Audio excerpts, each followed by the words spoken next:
Today's lesson is lesson 4, which is all about conditional statements. And before we get started, these notes don't really have a ton of like writing numbers or equations or anything like that. It's more of writing like words and sentences. So if you're able to, I'd recommend printing this. If not, I would go ahead and make yourself a copy of it and you can just type directly on it. So you can go to Canvas, click on the printable version link, and then go to in the upper left-hand corner file and then make a copy, and then you'll have your own copy that you can edit and type all over. So getting started with 4.1.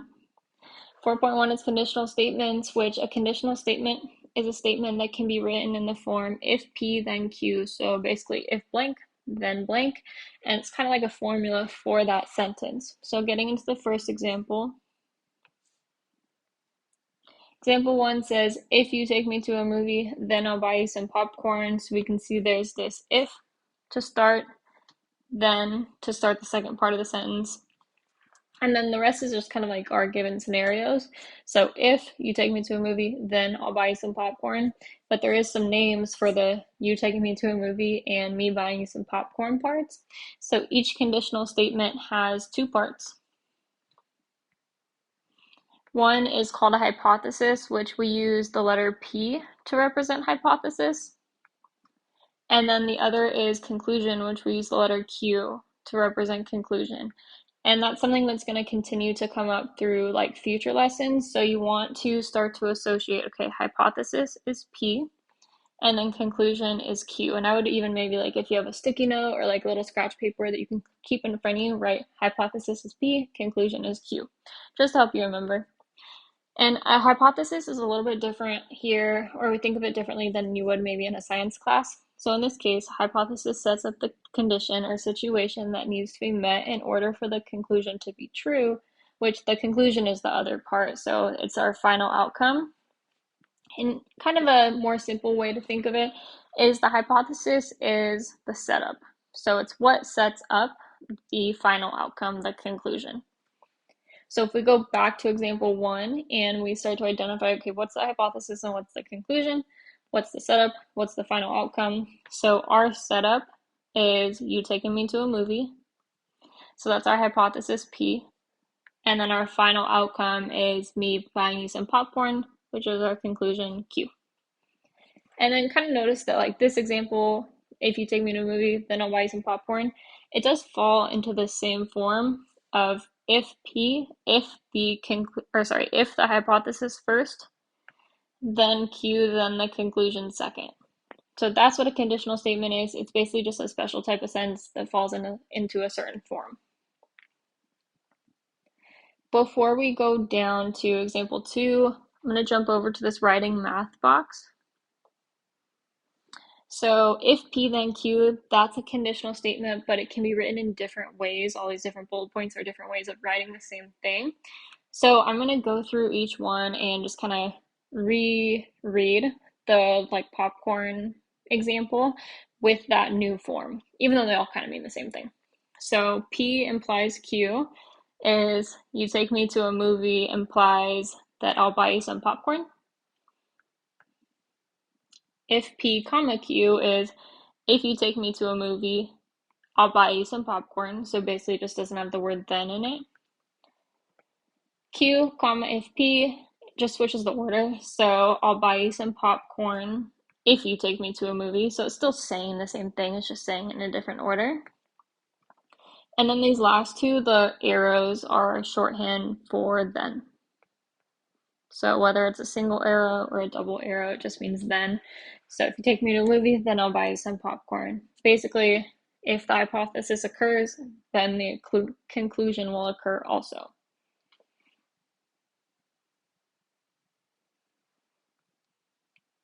Okay, moving down to example 2. What are the hypothesis and conclusion of the following conditional statement? So if a number is an integer, then it is a rational number. So remember that the if and the then are just part of the structure of the sentence. They're not part of the hypothesis or the conclusion. So my hypothesis is the initial setup. It's the number being an integer is my initial setup. And then the conclusion is that number ending up being a rational number. And I want to kind of add some context to this because it's probably been a while since you've talked about like number sets. So integers are numbers that go 0, 1, 2, 3, and so on, and then -1, -2, -3 down. So it's positive and negative numbers, but they don't have decimals or they're not mixed numbers or anything like that. And then rational numbers are just numbers that can be written as a fraction.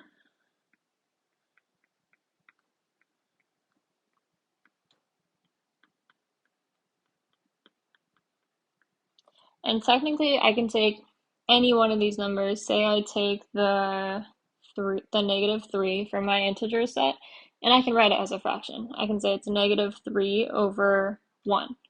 So that means that I can take any integer and write it over 1, and now it's written as a fraction, which makes it a rational number.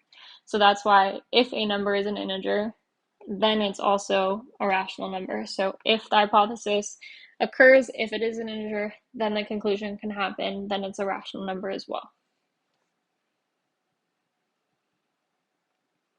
Okay, moving down to 4.2, which is converse statements. So a converse statement is formed by switching the hypothesis and the conclusion of a conditional statement, which a conditional statement is what we're doing in 4.1. So I'm going to go, actually I'll just kind of write it on here so I don't have to scroll back and forth. So for a conditional statement, you can see it's right here, but the kind of formula that we talked about for it was if P, then Q. And it's up at the top of this page as well. I just kind of want to see it all in one shot. So a converse statement is just the reverse version basically. We just switch P and Q. So instead of if P then Q, it's if Q then P. And that's what it says in the definition as well. It just says switching the hypothesis and the conclusion. And then the shorthand switches as well. So the shorthand for conditional would be P then Q, and then this is Q then P. So we're going to use the same movie and popcorn example to go through these. So if you take me to a movie, you taking me to a movie, that was our hypothesis from up above, so P. Then I'll buy you some popcorn. Me buying you some popcorn was our conclusion, Q. So notice that the if and the then are still there. So if P then Q, this is if Q then P. So that's still going to be a part of the sentence. So it's still going to be if, then, and then I just need to switch the location of P and Q. So Q is actually going to go first. So it'll be if I buy you some popcorn, because that was our conclusion, then you'll take me to a movie because that was our hypothesis. So the if and the then stay in the same spot. The hypothesis and the conclusion switch spots. And they still, like, for example, me buying you popcorn, we still consider that the conclusion. It wouldn't change into the hypothesis just because it's going first. It's still the conclusion. And then you taking me to a movie is still my hypothesis, even though it comes at the end of the sentence.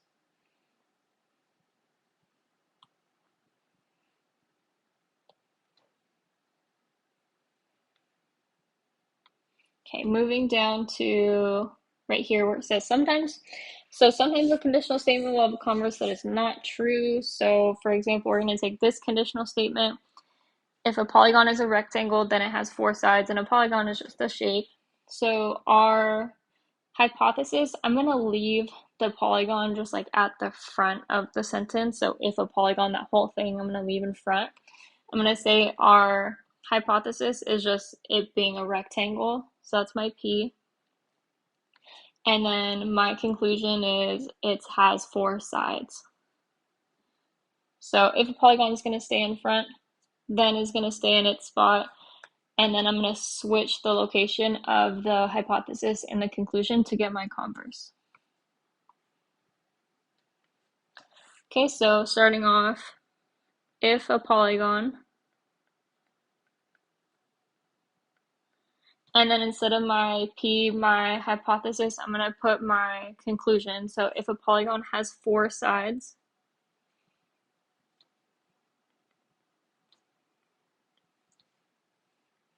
Then I'm going to put my hypothesis next, so then it is a rectangle.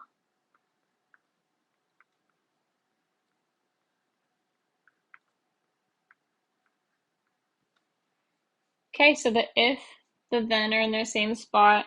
The hypothesis went to the end of the sentence, the conclusion went to the beginning. So if a polygon has 4 sides, that was my conclusion. Then it is a rectangle. I think I forgot the L on rectangle, I'm sorry. So then it is a rectangle, which was our hypothesis. Okay, the only reason I left before we move forward, the reason I left the if a polygon is in front as opposed to just like the if, it just kind of made the converse like sentence itself make a little bit more sense. So instead of like, if I didn't leave the polygon in front, it would have been just if, hold on, trying to erase some of the highlighter. If it has 4 sides, which you're like, okay, what is it? So that's why we want to leave the whole polygon in front. So we're not just saying if it has 4 sides, then it is a rectangle. We're talking specifically about a polygon.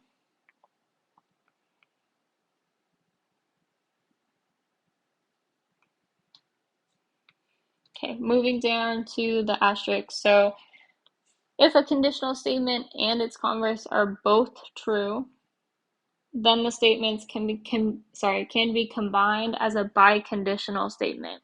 So that basically means if both ways work perfectly fine. And biconditional statements can be written in the form P, or the hypothesis, if and only if Q. And that's what this little double-sided arrow means. It means if and only if. So you can always shorten if and only if into this little double-sided arrow. Okay, so next example and last example.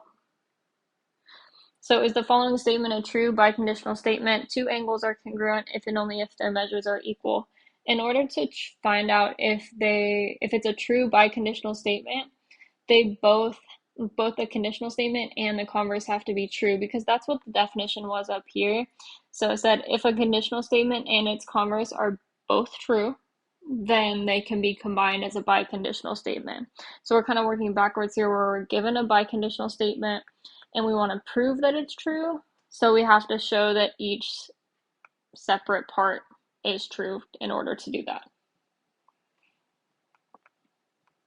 So for our conditional statement, it's P, then Q. So hypothesis first, then conclusion.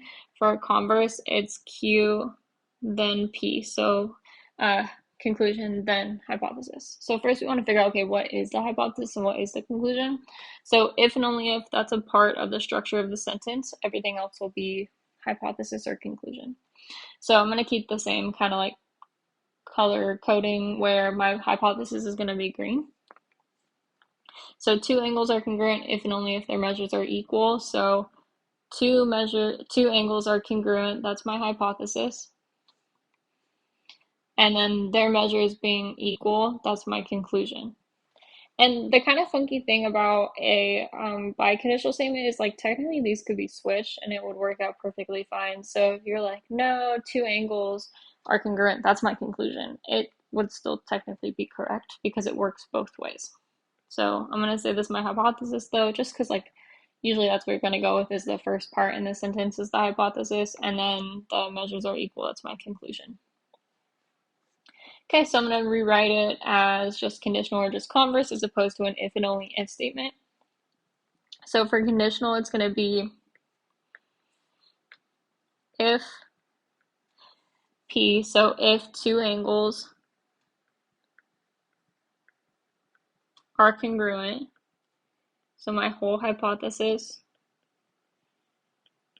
then Q, which is my conclusion, then their measures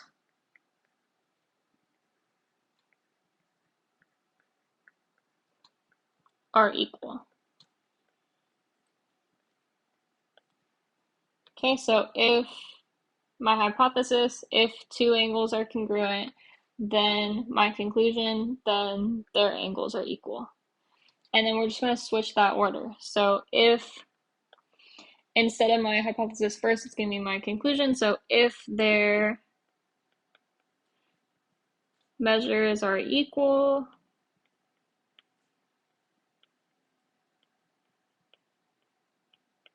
then next would be my hypothesis because we're switching the order. Two angles are congruent.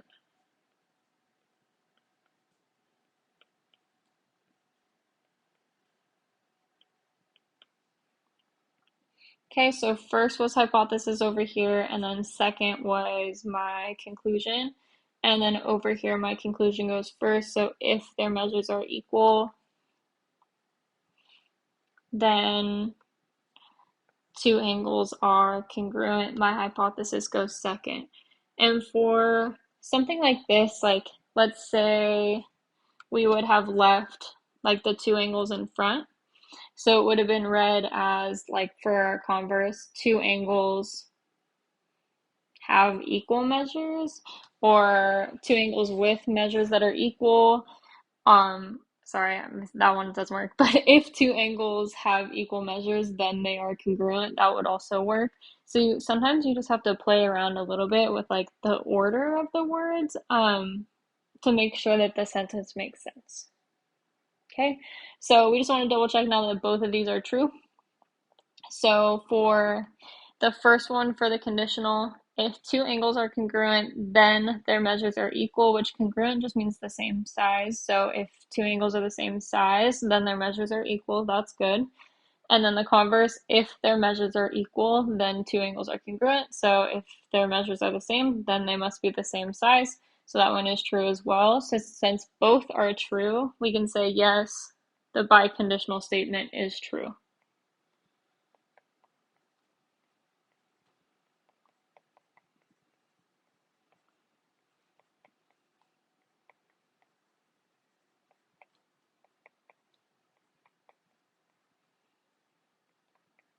Okay, and then that's it.